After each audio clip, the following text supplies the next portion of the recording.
ঘুম থেকে উঠি, তারপর পড়াশোনা করি, আবার ফিরে আসি, তারপর আবার পড়তে বসি, কত কাজ করি না? তোমার মধ্যে সবথেকে বেশি কাজ করে, তারপর আবার খেলতেও যায়, সাইক্লিংও করে। তো এই যে আমরা এত কাজ করছি, এই কাজগুলোকে আমরা প্রত্যেকটা টাইম টু টাইম করি, সিন্স মর্নিং টু ইভিনিং বা একদম নাইট পর্যন্ত। এই যে সারা দিনে আমরা যতগুলো কাজ করলাম, সেই কাজটার ব্যাপারে যদি আমাকে কেউ জিজ্ঞেস করে, suppose if I ask you কি Soumarg, what have you done in the morning, তুমি সকালবেলায় কি কাজ করেছো, তুমি কি বলবে তখন? Ma'am, I go to school tomorrow morning. I go to school যদি তুমি বলো, একটু সিম্পল এক্সাম্পল, তুমি বলবে আই গো টু, তাই তো? এই সেন্টেন্সটা তুমি বলেছো। এবার আই গো টু স্কুল হলে পরে এইটার কি মিনিং দাঁড়ায়? এটা মিনিং মানে যে আমি স্কুলে যাই, তাই তো? বাংলাতে এটাই মানে আসছে যে আমি স্কুলে যাই। এবার আমি স্কুলে যাবো না, আমি তো ডেলি যাচ্ছি, তাহলে এটা আমার একটা ডেলিকার কাজ হয়ে গেল। কিন্তু আমি তোমাকে কি জিজ্ঞেস করেছি, তুমি সকালে কি করেছিলে?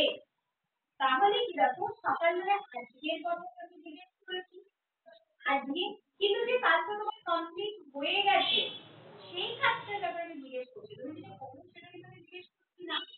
তাহলে আমরা তখন এই যে সেন্টেন্সটাকে আমাদের কিভাবে বলবো সেটা আমাদের বুঝতে হবে, যে যে কাজটা আমার শেষ হয়ে গেছে, কমপ্লিট হয়ে গেছে, কিন্তু এটা আবার আমার কিছু হয়নি, আবার এটা আমি প্রেজেন্টেও বলতে পারছি না, তাহলে সেটা আমি কিভাবে বলবো, কোন টেন্সে বলবো?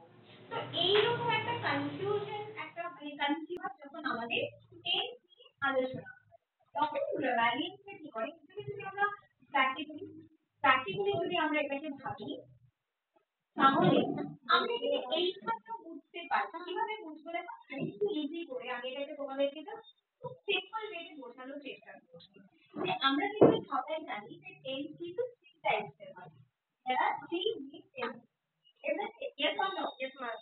আমরা সবাই জানি অ্যান্টিসিপেট আমাদের কি কি বলো, Past, present, future. Very good. একটা হচ্ছে প্রেজেন্ট, সেটা আমাদের কি প্রেজেন্ট মিন রাখতে হচ্ছে নাও, টুডে, টুডে, টুডে মানেই হচ্ছে প্রেজেন্ট তো।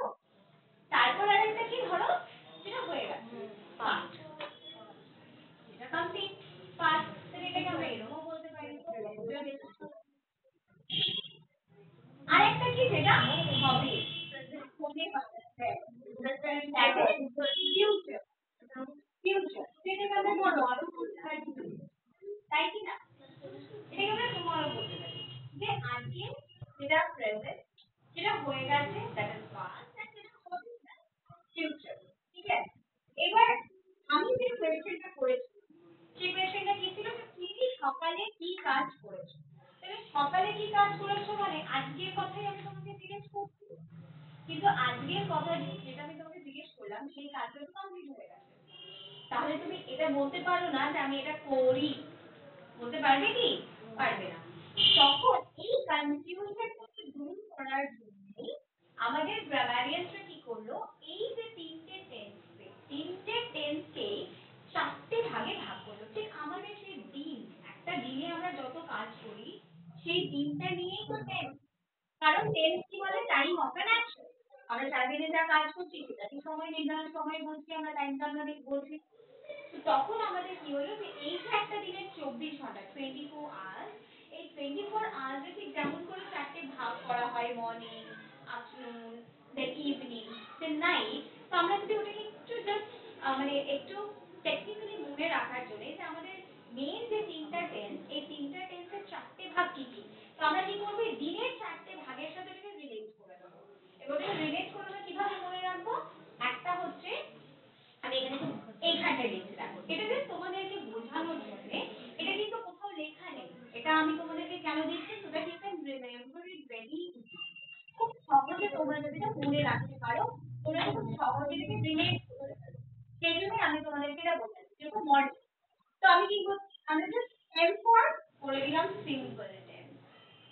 এবার সিম্পলের এই তিনটেরই সিম্পল আছে, simple present, simple past, simple future, তাহলে আমাদের কটা টেন্স হয়ে গেল, থ্রি টেন্সেস।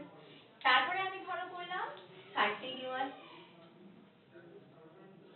ওকে, কন্টিনিউয়াস, তাহলে কন্টিনিউয়াস এর তিনটে ভাগ হয়ে গেল, present continuous, past continuous, future continuous, তাহলে আরো তিনটে টেন্স অ্যাড হলো।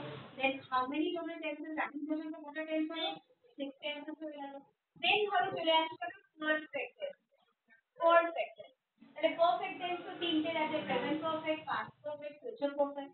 তাহলে এই তিনটে আরো তিনটে অ্যাড হয়ে গেল, তাহলে টোটাল কটা টেন্স? 9 টেন্সেস হয়ে গেল।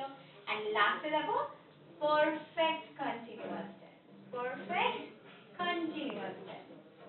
So এই perfect continuous tense তো তিনটেরই আছে, present past future। তাহলে টোটাল কটা টেন্স হলো? তাহলে हनीफा हनीफा जल्दी जल्दी से बोलो कि टोटल कितना टेंस हो गया हम लोगों का? 12 टेंसेस हो गया। তাহলে সবার মনে থাকবে এবার তাহলে টোটাল কটা টেন্স? 12. There are 12. tenses.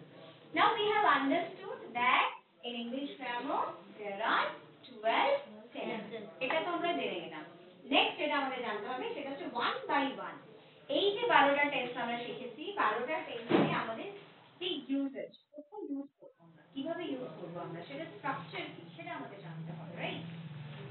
সেটা জানার জন্য আমি ফার্স্ট একটা সেন্টেন্স এখানে কিন্তু তোমারকে বলেছিলাম, একটা কোশ্চেন জিজ্ঞেস করেছিলাম, সেটার আনসার তোমাকে আমাকে দিয়েছিল I go to school, but my question was কি what have you done in the morning, তাই তো? আমি এটা কোশ্চেন করেছিলাম। এখানে যে আই গো টু স্কুল, আমি স্কুলে যাই, যে কাজটা আমরা রেগুলারলি করি, সব সময় করি, সেটা কি হয়? আমাদের হ্যাবিটে পরিবর্তন হয়ে যায়, মানে সেটা আমাদের হ্যাবিট হয়ে যায়, রাইট? যখন কোনো কাজ আমরা ডেইলি ডেইলি, ধরো স্কুলে যাচ্ছ, সেটা ডেইলি যাচ্ছ, তোমাদের হ্যাবিট হয়ে গেছে। ঘুম থেকে সকালে উঠে you are brushing your teeth, you are taking bath, you are having your breakfast, you are going to school, then you are coming back. These are your regular habitual actions. So grammatically আমরা কি বলি, যখন কোনো habitual action এর কথা বলা হয়, কি অ্যাকশন? habitual action। এই habitual action এর কথা যখন বলা হয় তখন সেটা হয়ে যায় simple present tense। কি হয়ে যায়? simple present tense। ওকে, তাহলে এই আই গো টু স্কুলটা হয়ে গেল সিম্পল প্রেজেন্ট টেন্স। ওকে, এবার ধরো আমি যদি জিজ্ঞেস করি what are you doing now, এখন কি করছো, কি বলবে? What are you doing now? Ma'am, we are studying now. We are studying now. So at this moment, at the time of speaking, what are you doing? যে কাজটা তুমি করছো সেইটা সবসময় মনে রাখবে কন্টিনিউয়াস টেন্স। কোন কন্টিনিউয়াস? প্রেজেন্ট। তো এই যে at this moment, এই মোমেন্টে যে কাজটা আমরা করছি সেটা সবসময় আমরা প্রেজেন্ট কন্টিনিউয়াসে লিখব। তো সেটার জন্য দেখো এই যে simple present tense, simple present টেন্সে আমাদের সবসময় মনে রাখবে যে টেন্সের স্ট্রাকচার মনে রাখতে হবে। Structure, there are certain structures that we need to learn or we need to memorize। তোমরা যদি স্ট্রাকচার না মনে রাখো তাহলে কিন্তু টেন্সের ভুলে যাবে এবং কনস্ট্রাকশন, সেন্টেন্সের কনস্ট্রাকশনে ভুল হবে। তাহলে আই গো টু স্কুলের কি হলো? সিম্পল প্রেজেন্ট টেন্সে তাহলে স্ট্রাকচার কি হবে? স্ট্রাকচার কি হবে সিম্পল প্রেজেন্ট টেন্সে? বলো, who can tell me? Simple. Subject plus Yes. verb 1 plus object. Subject plus, what's the meaning of verb 1? Ma'am, first form of verb. Very good. There are three forms of verb. There are three First forms. form is used in present form of verb. Second form is called past form of verb, and third form is called past participle form of verb. Very good. So subject plus verb 1, verb 1 and then object. So this is the structure of simple present tense. Now if the subject, and the subject is I here, so we can say go. But if the subject will become he, then what will happen? If I will become he, then what will happen? কি হবে তাহলে? ওটা কি গোই থাকবে? No, ma'am. क्या होगा उसमें? The big level goes. क्या होगा? G2. No, verb क्या? 1 के साथ क्या होगा? अच्छा, ES होगा. S या या ES. ES add हो जाएगा। तो कहाँ पे एस আর ES add হয়? তুমি বসে ভালো করে যারা বোঝোনি। সিম্পল প্রেজেন্ট টেন্সে ভালো করে মনে রাখবে, ঠিক আছে? সিম্পল প্রেজেন্ট টেন্সে যদি subject he, she, it or any name, যে কোনো নেম, সেটা পারসন হতে পারে, সেটা অ্যানিমাল হতে পারে, থিং হতে পারে, এনি নেম যদি হয় তাহলে সাবজেক্টের সাথে এই যে ভার্বটা আসবে সেই ভার্বের ফার্স্ট ফর্মের সাথে s or es অ্যাড হয়ে যাবে। তাহলে এখানে হিটা কি হয়ে যাবে? He goes to school. Got you? Clear? এটা কিন্তু থার্ড পারসন সিঙ্গুলার নাম্বারের ক্ষেত্রে হয় আর এটা সিম্পল প্রেজেন্ট টেন্সে হয় অন্য কোনো সাবজেক্টের সাথে আমরা s or es অ্যাড করব না isn't it? Is that clear to all of you? So simple present tense is complete. Now we have to learn present continuous tense.